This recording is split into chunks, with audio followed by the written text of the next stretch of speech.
Remember the days when you'd pop a VHS tape into the player, the static hum of a dial-up modem filling the room, and the world felt full of possibility? That's the vibe we're channeling today, millennials, as we dive into a story that feels like it could have been ripped from a 90s action flick. But this isn't Hollywood.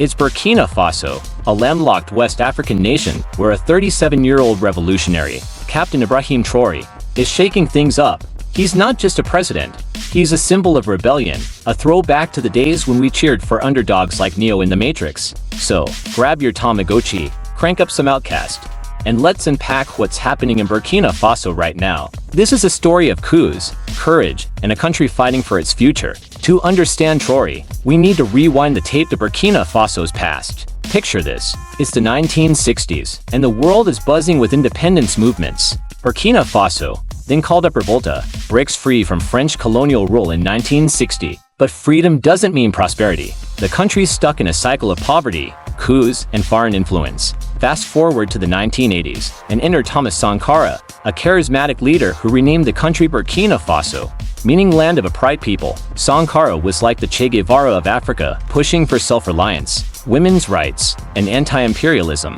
His speeches? Pure fire. But in 1987, he was assassinated, and Burkina Faso fell back into instability. For millennials who grew up idolizing rebels like Kurt Cobain, Sankara's story hits hard. A dreamer cut down too soon. Now, let's hit play on 2022.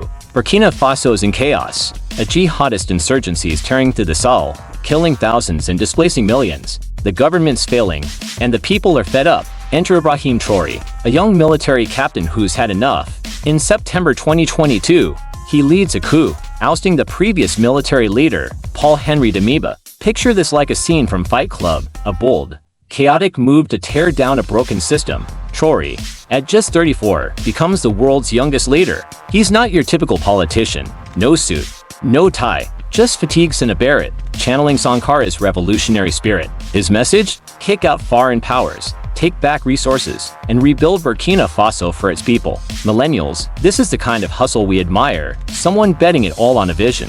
So, what's the state of Burkina Faso under Traore in 2025? Let's break it down like we're analyzing a Pokémon deck. First, the wins. Traore's nationalized gold mines, a bold move to keep wealth in Burkina Faso. He slashed government salaries, including his own, and boosted the minimum wage by 50%. Sound familiar? It's like when we rooted for Robin Hood vibes in The Princess Diaries. Economically, GDPs reportedly climbed from $18 billion to $20 billion, though data's murky. He's also paid off some national debt in rejected IMF loans, a middle finger to Western financial control. But here's the flip side. Security's a mess. The insurgency's worsened, with over 2 million displaced. Traore's promised to fight terrorism, but critics say he's more focused on rhetoric than results. Plus, his crackdowns on dissent, like arresting a doctor who criticized him, raise red flags. It's a high-stakes game, and not everyone's cheering. Zoom out, and Traore's story isn't just about Burkina Faso.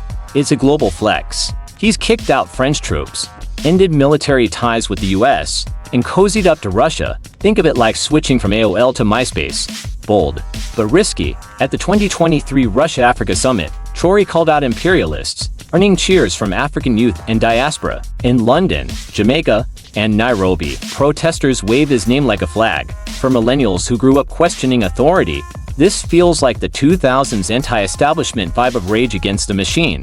But there's a catch. Russia's backing comes with strings, gold deals, Wagner mercenaries, and disinformation campaigns. And while Traore's Pan-Africanism inspires, his alliances with Mali and Niger, who've ditched ECOWAS, could isolate Burkina Faso. It's a geopolitical chess match, and Traore's playing with fire. Why should millennial entrepreneurs and pop culture fans care about a small African nation? Because Traore's story is our story. Remember when we dreamed of changing the world? Fueled by Napster downloads and Starbucks lattes? Traore's hustle mirrors our grind, taking risks, defying gatekeepers, and building something authentic. His push for self-reliance is a masterclass in branding, like how Beyonce dropped a surprise album. But his struggles, security, dissent, global pushback remind us that big dreams come with bigger battles. Burkina Faso's fight is a wake-up call. In a world of AI, crypto, and TikTok trends, sovereignty and resources still matter. Traore's not perfect, but he's proof that one person can spark a movement, just like we hoped to do back when *NSYNC rolled the charts. As we close this chapter, Let's rewind to that nostalgic feeling, the thrill of a new Game Boy game, the hope of a better tomorrow. Ibrahim Traore's Burkina Faso is a real-time saga of rebellion, risk, and resilience. Will he be a hero like Sankara or a cautionary tale? That's for history to decide. For now, let's keep the conversation going. Drop a comment. What do you think of Traore's moves? Subscribe for more deep dives into stories that shape our world. Hit that bell icon, and let's stay connected like it's 2005 MySpace. Thanks for watching, Millennials. Keep hustling, keep dreaming, and I'll see you in the next video.